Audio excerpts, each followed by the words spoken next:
အားလုံးပဲမင်္ဂလာပါခုကတော့ကျွန်တော်ပြည်နံကိုတွားပြီးတော့ကျွန်တော်ရဲ့စနီးလေးနဲ့တွေ့ဆုံမှာဖြစ်ပါတယ်အားလုံးလိုက်ခဲ့ကြပါ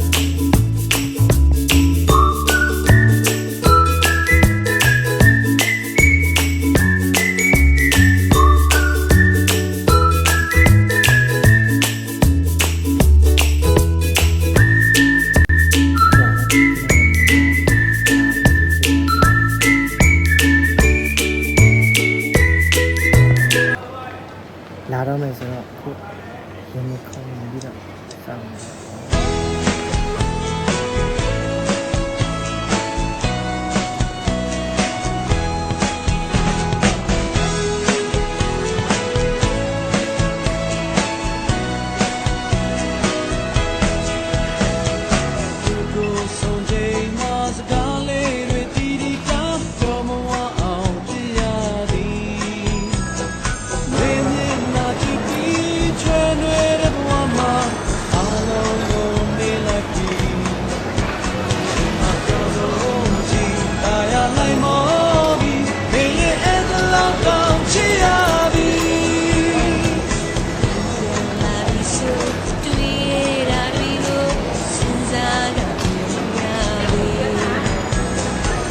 是你的夜，虽然。